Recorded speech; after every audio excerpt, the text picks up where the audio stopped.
मामलात के बोझ से हम खुद को थका देते हैं, वो करते हैं जिनका कोई मसरफ नहीं होता, इसलिए हमें ये करना शुरू ही नहीं करना चाहिए।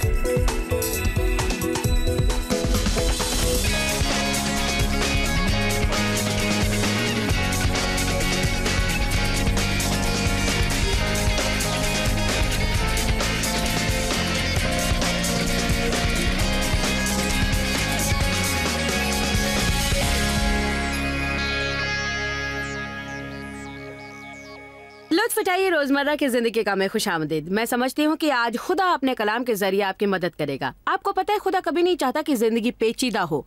बाज़ औकात मुझे खुद को ये याद दिलाना पड़ता है क्योंकि जिंदगी पेचीदा बन सकती है और हम लोग अपने तौर पर उसे और पेचीदा कर देते हैं। लेकिन हमें याद रखना चाहिए कि खुदा नहीं चाहता कि जिंदगी में पेचीदगियां शामिल हों।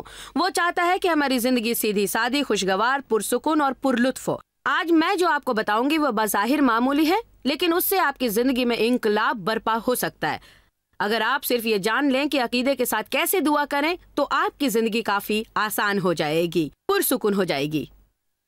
खैर, तो मैं आपसे बात कर रही थी सीधी सादी दुआ की तासीर की, और आज रात मैं आपसे बात करना चाहती हूँ सीधी सादी दुआ और सीधी सादी जिंदगी की। जिंदगी का मतलब पेचीदगियां नहीं है। यीशु ने कुर्बानी इसलिए नहीं दी कि हमारी जिंदगी पेचीदा, मायूस कुन और तबाहाल हो। हाँ, उन्होंने हमारे लिए कुर्बानी दी ताकि हम जिंदगी का लुत्फ उठाएं, लुत्फ, खुशी पाएं। लुत्फ, पेचीदगियों से लुत्फ जाता रहता है। आप में से कितने लोग इसे समझ पाते हैं? जैसे ही सारी चीजें पेचीदा होती हैं, लुत्फ खत्म हो जाता है। इसलिए हमें हर चीज के बारे में दुआ करना सीखना है और किसी भी चीज की फिक्र नहीं करनी है। हर चीज के लिए दुआ करें, किसी चीज की फिक्र ना करें। जिंदगी में इतनी पेचीदगियां क्यों पैदा हो जाती हैं? हम उन्हें बदलने के लिए क्या कर सकते हैं? अगर आप सच्चाई जानना चाहते हैं तो मैं नहीं समझती कि हम जिंदगी को बदल सकते हैं। आखिरकार मैं इस नतीजे पर पहुंची हूं और मेरे ख्याल से ये बड़ा अच्छा इंकिशाफ है, क्योंकि मैं समझती हूं कि हम अक्सर वो करने की कोशिश करते रहते हैं जिसका हम कुछ नहीं कर पाते हैं। हम किसी शख्स को बदलना चाहते हैं ताकि हम खुश रह पाएं। हम हालात को बदलने की कोशिश करते हैं ताकि हम खुश रह पाएं। हकीकत में हमें जिंदगी के तई अपना नजरिया बदलना चाहिए। आप हालात बदल सकते हैं अगर आप अपने सोचने का ढंग बदल दें। आप हालात को मुकम्मल तौर पर बदल सकते हैं और अगर आप उसके तई अपनी बात का अंदाज बदल दें। आप मुकम्मल हालात बदल सकते हैं अगर आप उसके तई अपना रवैया बदलने का फैसला कर लें। तो खुदा मुझे तंबीह करता है कि अगर मैं चाहती हूँ मेरी जिंदगी आसान हो, क्योंकि मेरे यहाँ एक साथ बहुत कुछ चलते रहता है और जब बहुत कुछ एक साथ चलता है तो काफी चीजें आपस में गुड़मुड़ हो जाती हैं। हमारे सैकड़ों मुलाजिम हैं और हम पूरी दुनिया में सफर करते हैं और इनके अलावा किताबें, फिल्में, इज्तिमा और तकरीर की मसरूफियात वगैरह वगैरह। मुझे इन सब कामों से प्यार है। खुदा जो मुझसे करवाना चाहता है ये सब उसके हिस्से हैं। मुद्दा ये कि इन सब के बीच मुझे अपनी जिंदगी का भी लुत्फ उठाना है।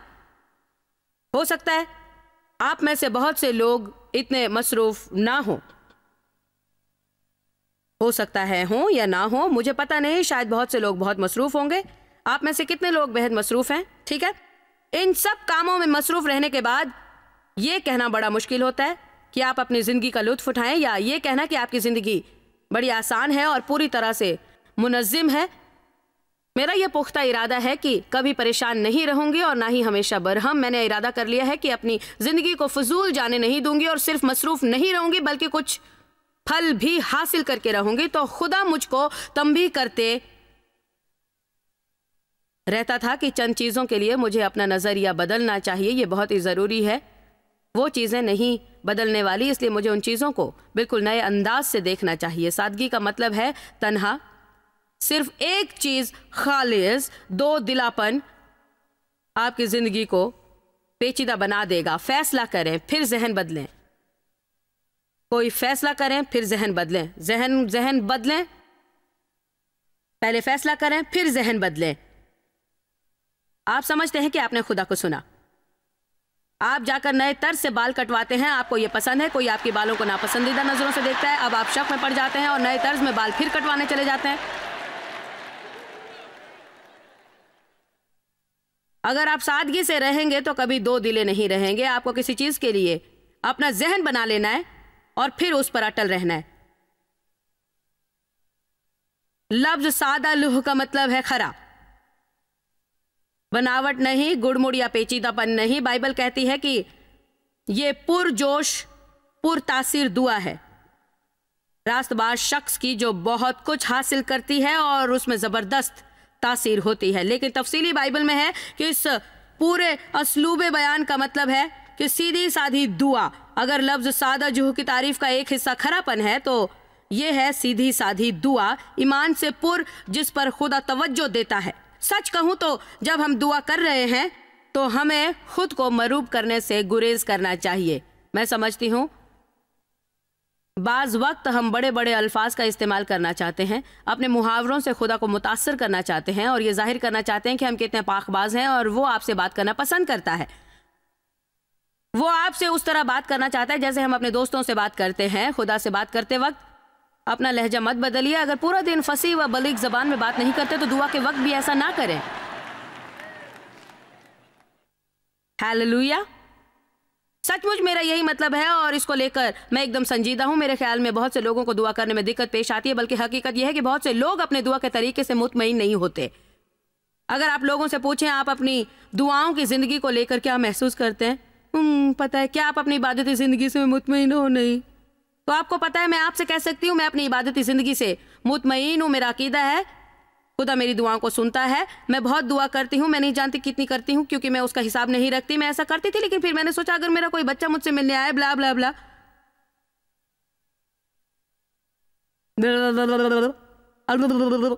5 मिनट बाकी है, मेरा मन चाहेगा थप्पड़ मारूं।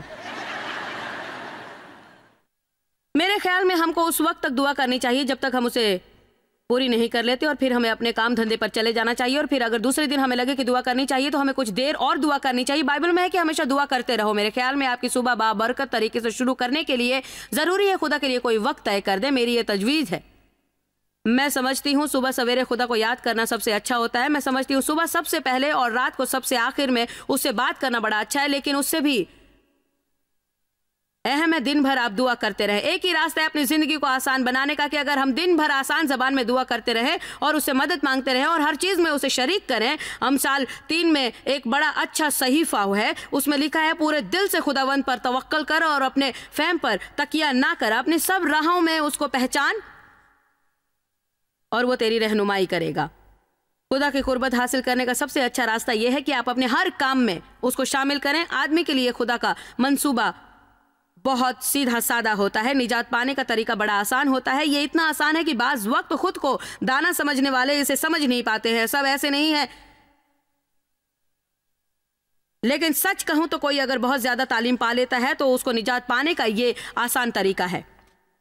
ये बहुत ही मजायका खेज उसे लगता है और उसका जहन इसे कबूल नहीं करता है। खुदा की जात जरा भी पेचीदा नहीं है और वो नहीं चाहता कि हम भी उलझ कर जिए। वो दरअसल कहता है अगर तुम मामूल बच्चे की तरह नहीं आओगे तो तुम्हें वुरसे में बादशाही नहीं मिलेगी। आपको सीधे साधे मासूम से बच्चे की तरह आकर कहना होगा मैं यकीन करता हूं, मैं यकीन करता हूं। जिंदगी इतनी पेचीदा है, उसकी एक वजह यह है कि हम यकीन नहीं करते हैं, अकीदा नहीं रखते हैं। हमारा ईमान होना चाहिए। इब्रानियों 4 में है अगर हमारा ईमान होगा तो हम खुदा में समा जाएंगे। सिर्फ ईमान चाहिए। हमें ईमान पर अमल करना चाहिए। जिंदगी के तय अपना नजरिया बदलने का फैसला कीजिए। आप चंद फैसले करें। अगर मेरे जज्बात मजरूह होंगे तो मैं उस पर काबू पाऊंगा। अगर मैं बरहम होऊंगा तो सदा बरहम नहीं रहूंगा। मुझे याद है एक रात मेरे और देव के बीच बहस हुई। खुदा का शुक्र है आज हम इतना झगड़ते नहीं है। बरसों पहले हम हर वक्त झगड़ते थे। शायद मैं ही ज्यादा बहस करती थी, वो पुरसुकून किस्म के थे। हम किसी बात पर लड़ रहे थे, मुझे याद नहीं कि बात क्या थी। हम एक दूसरे से नाराज हो गए, लेकिन सोने जाने से पहले हमने शरियन सुलह कर ली क्योंकि हमें पता है कि ऐसा हमें करना चाहिए। गुस्से की हालत में सोने मत जाइए। मैं ऐसी शख्स हूं जो हर बात की खाल निकालती हूँ, इसलिए इस किस्म के झगड़े हम में बार बार होते थे। क्या आपकी ज़िंदगी में ऐसा कुछ है जो आपकी ज़िंदगी में बार बार होता है और आप सोचते हैं हम इससे कब बाहर निकलेंगे? जब भी वो मखसूस चीज़ें होती हैं, मेरा और डेव का झगड़ा शुरू हो जाता है और मैं अब इससे तंग आ गई थी और चाहती थी ऐसा कभी ना हो। डेव बिस्तर पर जाकर सो गए और मैं अपने ऑफिस चली गई और जो मेरे घर में छोटी सी जगह थी, मैंने दिल में तय कर लिया कि उस वक्त तक जागती रहूंगी जब तक ये ना समझ में आ जाए कि ऐसा क्यों बार बार होता है। क्योंकि मैं चाहती थी कि अब वो कभी ना हो, हमारे बीच में कभी बहस ना हो, कभी झगड़े ना हो। तो मैं वहां 2 घंटे तक रही पर खुदा से कुछ ना सुना। इससे मैं और भी ज्यादा उदास हो गई। मैं सहीफों को देख रही थी और चाहती थी खुदा कोई हल बताए। आपको पता है वो हरकत जो हम करते हैं, क्या आप भी कभी ऐसा करते हैं जब आप बहुत उदास होते हैं? क्या ये आपको पसंद नहीं आता? लानत है तुझ पर है बदबख्त गुनहगार। मैं फिर कोशिश करके देखती हूँ।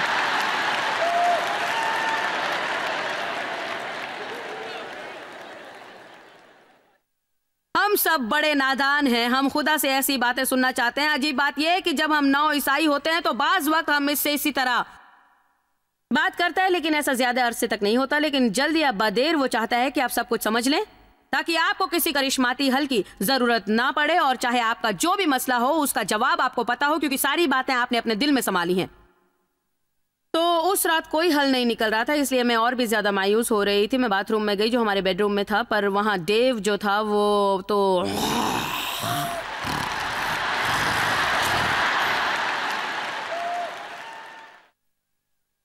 खुदा मेरी समझ में नहीं आता मैं क्या करूं। खुदावन समझ में नहीं आता मैं क्या करूं। अगर ये दोबारा हुआ तो मैं बिल्कुल बर्दाश्त नहीं कर पाऊंगी। खुदा मैं क्या करूं। और खुदा ने मुझसे बात की और कहा, क्यों नहीं तुम बिस्तर पर जाकर डेव की तरह बेखबर सो जाती हो।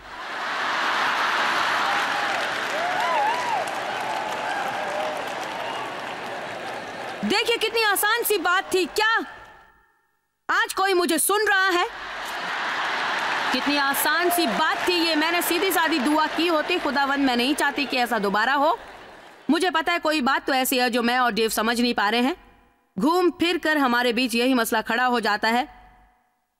अगर मेरी गलती है तो तू मुझे बता, अगर उनकी गलती है तो उन्हें बता। जो भी हो खुदावंद हमें इसका हल बता। मैं अपना मसला तेरे हवाले करती हूँ। बिस्तर पर जाओ, सो जाओ। कितना आसान है। लेकिन नहीं नहीं नहीं नहीं, मैं तो जागूंगी, मैं रोऊंगी उस वक्त तक जब तक सर दर्द से फटने ना लगे और गर्दन अकड़ ना जाए। फिर जब बिस्तर पर लेटे तो ठीक से सो ना पाऊं। जनाब हमें हमारा नजरिया बदलना पड़ेगा। क्या आप मेरी बात को समझ रहे हैं? इसका जो भी रुख ज्यादा मजेदार होगा मैं उस पर बात करूंगी, इसलिए देखते हैं आप कितना समझते हैं। ओ आप भी इससे 2-4 हैं।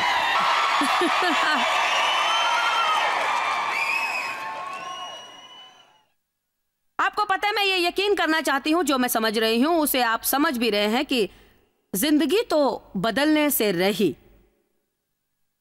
मेरा मतलब मनफी रुख अपनाना नहीं है जब मैं ये कहती हूं, लेकिन बहुत मुमकिन है कि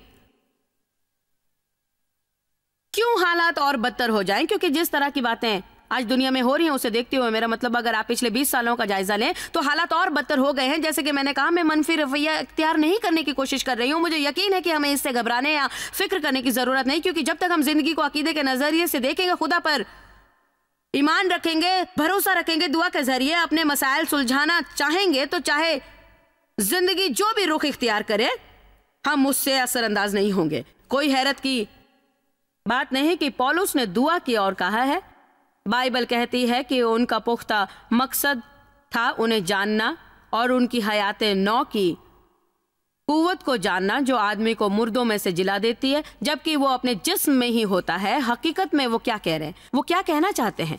मैं इस हद तक खुदा को जानने का तय कर चुका हूं कि चाहे मैं अतराफ में जो भी हो रहा हो मैं उन हालात से बालातार होकर रहूंगा। ईमान वालों का यही फायदा है कि चाहे जो भी हो रहा है आप हालात को अपने ऊपर हावी होने नहीं देते। अगर आप उन्हें अपने ऊपर हावी होने नहीं देते तो वो आप पर हावी हो जाता है। मैं हमेशा से बड़ी पेचीदा शख्स रही हूं। मेरे ख्याल में मेरा बचपन बड़ा पेचीदा था, इसलिए जब मैं छोटी थी तो हर चीज मेरी नजर में मुश्किल थी और इसीलिए आज मुझे हर चीज पेचीदा नजर आती है। खुदा ने मुझे बहुत हद तक बदल दिया है और मैं सीख रही हूं कि किस तरह हर चीज को आसान बनाया जाए। यह अलग बात है कि आसान से आसान तर चीज को मैं और भी मुश्किल बना देती हूँ। ये मेरी खासियत रही है। हम चर्च जाते हैं, खुदा से प्यार करते हैं और चर्च के कामों में मसरूफ रहते हैं। इतवार को चर्च के बाद मैं 2 जोड़ों से कहती, मतलब 4 लोगों से, क्यों ना तुम सब अगले इतवार को चर्च के बाद मेरे घर आ जाओ, तो इसके बारे में मैं ना कुछ सोचती हूँ ना दुआ करती हूँ, बस कह देती हूँ अगले इतवार को मेरे घर क्यों नहीं आ जाते। खैर, क्या आपने कभी ऐसा किया और इतवार के आने तक सोचते रहे मैंने ऐसा क्यों किया?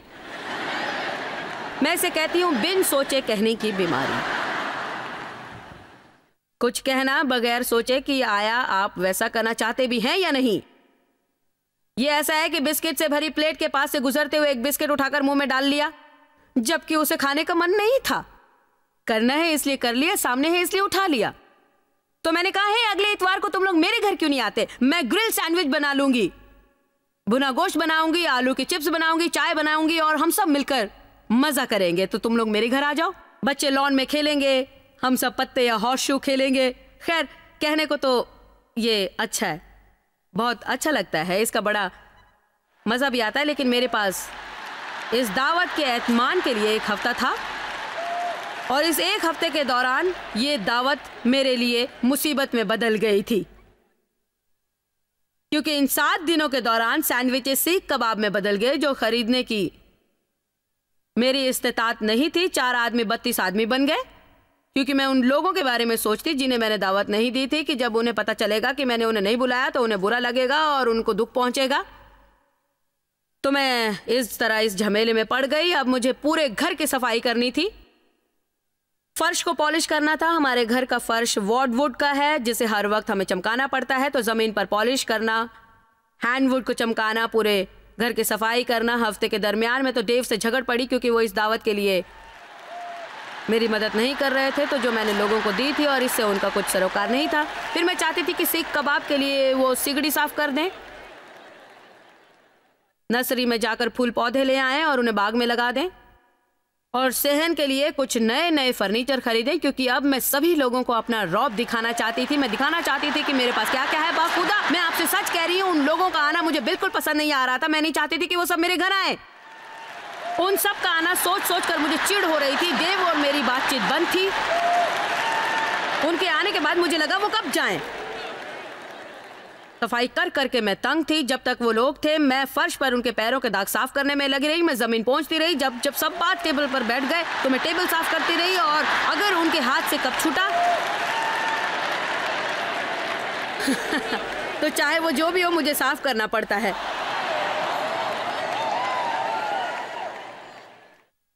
आपको मेरी बात सुनकर हंसी आ रही है। एक सवाल पूछती हूं, क्या यह फजूल की दावत जिंदगी की गलती थी? तो मैंने चाहा कि मैं जिंदगी का लुत्फ उठाऊं, तो क्या गलत किया? मैं काम कर करके अधमरी हो गई और मैं चाहती थी कि मैं जिंदगी का लुत्फ उठाऊं। हाँ, देखिए लूका बाब 10।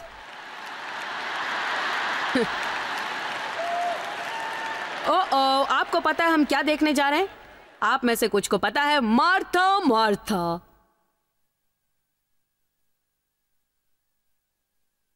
बिल्कुल यही हाल यहां भी है।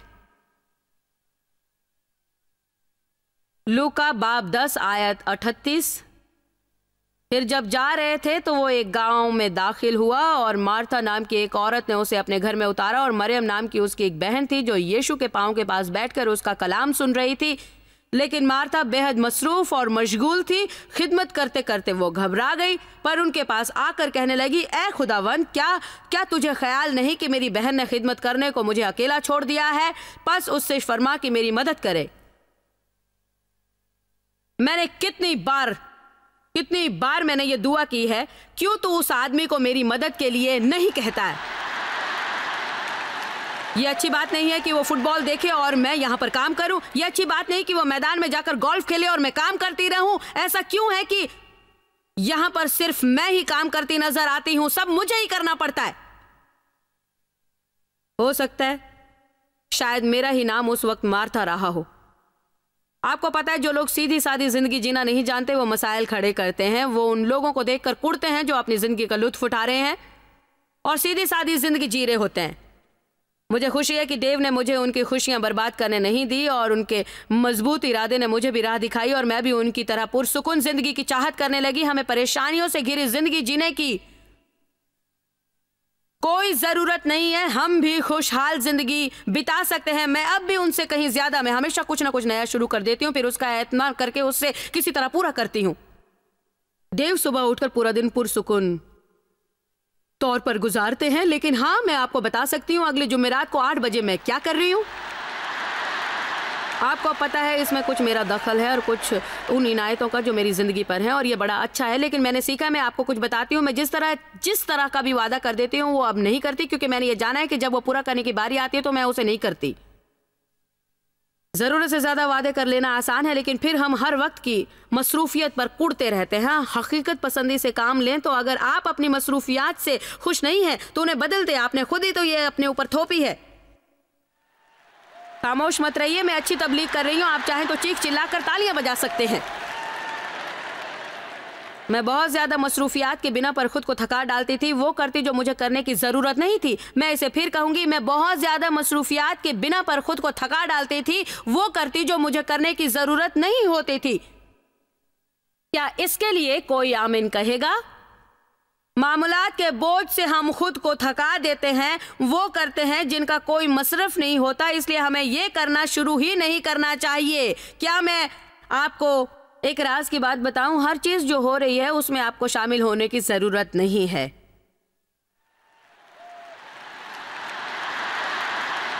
मुझे ये पता नहीं था, और फिर मैं देव से नाराज होती कि वो मेरा बोझ हल्का करने में मेरी मदद नहीं कर रहे हैं। नतीजा यह होता कि मेरा पूरा हफ्ता बर्बाद होता। अब इसके दो हल हैं, दावतें मत दो या सादगी पसंद कैसे बनना है ये जान लें।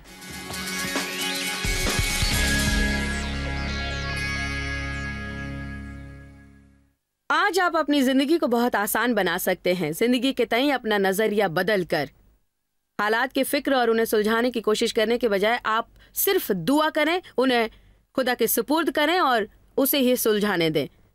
ऐसा करने में आपकी मदद करने के लिए हम आज आपको मेरी नई किताब पेश कर रहे हैं, the power of simple prayer. मेरे ख्याल में ये आपके लिए रहमत का बायस होगी। किसी ने कहा, जॉयस, इस किताब में दुआ के बारे में आपने वो सब भी शामिल कर दिया है जिसका लोग सोचते भी नहीं है। बिल्कुल यही मैंने करने की कोशिश की है। जब आप ये किताब ऑर्डर करेंगे तो बोनस के तौर पर हम चाहेंगे कि मेरी DVD simple prayer simple life भी आपके पास हो। मैं चाहती हूँ कि आपकी जिंदगी आसान हो ताकि आप उसका लुत्फ उठा सकें। मैं चाहती हूँ आप मेरे साथ बने रहें, क्योंकि आखिर में मैं आपसे कुछ कहना चाहूंगी। मैं कुछ वक्त लेकर उन तमाम लोगों का शुक्रिया अदा करना चाहूंगी जो जॉयस मायर मिनिस्ट्रीज के पार्टनर्स हैं। आप सब हमारे लिए बहुत अहम हैं। यहाँ जॉयस मायर मिनिस्ट्रीज में हमारे पास लोगों की एक पूरी टीम है जो दिन भर आपके लिए दुआ करती रहती है। देव और मैं आपके लिए दुआ करते हैं। मैं आपसे भी इल्तिजा करती हूँ कि आप हमारे लिए दुआ करें। दुआ में बड़ी तासीर होती है। जब हम दुआ करते हैं तो खुदा के काम के लिए दरवाजे खोल देते हैं। अगर अब तक आप जॉयस मायर मिनिस्ट्रीज के पार्टनर्स नहीं हैं तो मेरी आपको सलाह है कि ईमान का कदम उठाते हुए हमारे पार्टनर बन जाइए। इसमें जरा भी देर मत कीजिए। अगर आप दूसरों की मदद करने में हिस्सेदार बनेंगे तो आप जिंदगी में इतना ज्यादा पाएंगे जितना आप खुद से कोशिश करके भी नहीं पा सकते। खुदा ने हमें दुनिया भर के तबाहाल लोगों की मदद करने के लिए चुना है। हम कलाम इलाही से उनकी मदद कर रहे हैं और अमली तौर पर उनकी जरूरतों को पूरा कर रहे हैं। हम भूखों को खाना खिलाते हैं, तन ढकने के लिए कपड़े देते हैं, बेवाओं के लिए घर बनाते हैं, जहाँ पानी की कमी है वहाँ कुआं खोदते हैं, और बहुत से अहम काम करने के साथ साथ हम मजहब ईसाई की मुख्तलिफ जबानों में तबलीग करते हैं। इतनी जबानों में कि खुद मैं भी नहीं जानती कि वो जबानें कितने हैं। आप इन सब का हिस्सा बन सकते हैं। आप सोच सकते हैं मैं क्या कर सकता हूं। आप हमारी माली मदद कर सकते हैं, दुआ कर सकते हैं, और हम जहां जहां जाते हैं और जो कुछ भी करते हैं आपको हम उसमें शरीक करेंगे। अगर आप अब तक हमारी मिनिस्ट्री के पार्टनर नहीं बने हैं तो आप हमें फोन कीजिए या लिखिए ताकि आप हमारे फॉरेन पार्टनर बन सकें। मैं समझती हूँ ये नेक कदम उठाकर आप अपनी जिंदगी में नई रहमतों के लिए दरवाजा खोल देंगे। बहुत बहुत शुक्रिया।